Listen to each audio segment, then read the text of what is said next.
आज हम बात करेंगे एक ऐसे सिंपल साइंटिफिक तरीके के बारे में जो हमारी बातचीत को, हमारे कम्युनिकेशन को कहीं ज़्यादा असरदार बना सकता है। ये एक ऐसी टेक्निक है जो हमारे बात करने के तरीके को पूरी तरह से बदल सकती है। अच्छा, चलिए एक बहुत ही आम सवाल से शुरू करते हैं। कभी ऐसा हुआ है कि कोई कुछ बहुत ज़रूरी बात बता रहा हो और दिमाग कहीं और ही निकल गया, ध्यान ही नहीं लग रहा? बहुत फ्रस्ट्रेटिंग होता है ना? आज हम इसी के पीछे का साइंस समझने वाले हैं। तो इसी प्रॉब्लम को थोड़ा और गहराई से देखते हैं। आखिर क्यों लोग सुनते सुनते अचानक से ट्यून आउट कर जाते हैं? आइए इसके पीछे का विज्ञान समझते हैं। और देखिए, मजे की बात यह है कि इसकी वजह हमेशा ये नहीं होती कि जो बोल रहा है वो बोरिंग है। नहीं, असली वजह तो हमारे दिमाग के काम करने के तरीके में छिपी है, यानी कॉग्निटिव साइंस में। तो चलिए समझते हैं कि जब कोई इंफॉर्मेशन हमारे दिमाग तक पहुंचती है तो अंदर असल में होता क्या है। देखिए, हमारा दिमाग एक सुपर कंप्यूटर जैसा है, पर उसकी भी अपनी कुछ लिमिटेशंस हैं।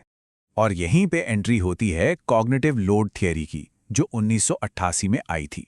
ये थियरी बस इतना कहती है कि हमारे दिमाग की एक बार में नई जानकारी को प्रोसेस करने की जो कैपेसिटी है वो लिमिटेड है। इसे ऐसे समझिए जैसे एक छोटा सा पाइप है जिसमें से आप एक साथ बहुत सारा पानी डालने की कोशिश कर रहे हैं।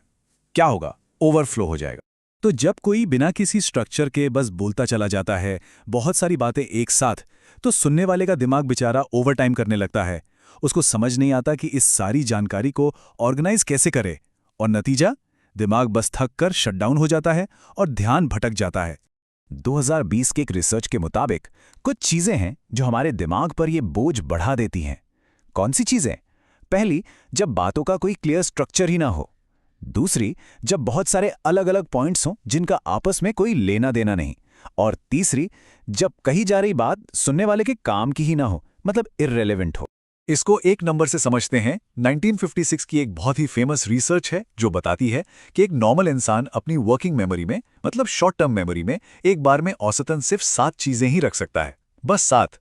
और जब हम इससे ज्यादा जानकारी एक साथ देने की कोशिश करते हैं तो दिमाग उससे संभाल ही नहीं पाता। तो ठीक है, प्रॉब्लम तो समझ आ गई, पर इसका सोल्यूशन क्या है?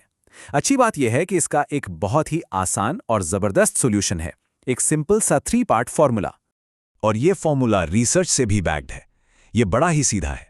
सबसे पहले अपना मेन पॉइंट साफ साफ बताइए, दूसरा उसका रीजन बताइए कि वो क्यों जरूरी है, और तीसरा उसे समझाने के लिए एक बढ़िया सा एग्जाम्पल दीजिए। बस पॉइंट, रीजन, एग्जाम्पल। इस स्ट्रक्चर की सबसे खास बात जानते हैं क्या है? ये हमारे दिमाग के खिलाफ नहीं, बल्कि उसके साथ मिलकर काम करता है। ये इन्फॉर्मेशन को पहले से ही ऑर्गेनाइज कर देता है। इससे दिमाग पर लोड कम पड़ता है और बातें आसानी से याद भी रह जाती हैं। चलिए अब एक प्रैक्टिकल डेमोन्स्ट्रेशन देखते हैं। एक ही बात को 2 तरीकों से सुनकर देखते हैं, एक जो कंफ्यूजिंग है और दूसरा जो एकदम क्रिस्टल क्लियर है। तो पहले बिना स्ट्रक्चर के हम सोच रहे थे कि टीम मीटिंग का टाइम बदल दें, क्योंकि मुझे लगता है कि सोमवार को थोड़ी मुश्किल होती है और रिपोर्ट्स भी लेट आ रही हैं। देखा कितना उलझा हुआ है। अब स्ट्रक्चर के साथ पॉइंट, हम मीटिंग का दिन बदल रहे हैं। रीजन, सोमवार को अटेंडेंस कम रहती है। एग्जाम्पल, पिछले महीने ही 40% टीम मेंबर्स दूसरी चीजों की वजह से मीटिंग में नहीं आ पाए। देखा आपने फर्क? बात एकदम सीधी दिमाग में पहुंचती है। और ये सिर्फ कोई ट्रिक नहीं है, इसके पीछे पक्का साइंस है। जैसा कि डिमेलो और ग्रेसर ने अपनी 2020 की एक स्टडी में कहा है कि जब जानकारी स्ट्रक्चर्ड और छोटी होती है तो लोग ज़्यादा एंगेज्ड रहते हैं और उन्हें बातें ज़्यादा समय तक याद रहती हैं। तो ये जो 3 पार्ट का फॉर्मूला है ना, इसे सिर्फ एक थ्योरी की तरह मत देखिए। ये एक प्रैक्टिकल टूल है, एक ऐसा औजार जिसे कोई भी कहीं भी इस्तेमाल कर सकता है। इसे टीम मीटिंग्स में इस्तेमाल कर सकते हैं, क्लाइंट को प्रेजेंटेशन देते वक्त, प्रोजेक्ट अपडेट्स के लिए, या फिर रोज की आम बातचीत में भी। ये हर जगह काम करता है। तो सबसे बड़ी बात यह है कि जब भी हम इस तरह से बात करते हैं तो हम असल में सुनने वाले का काम आसान कर रहे होते हैं। और यकीन मानिए, साइंस कहता है कि उनका दिमाग इस क्लैरिटी के लिए आपको थैंक यू बोलेगा।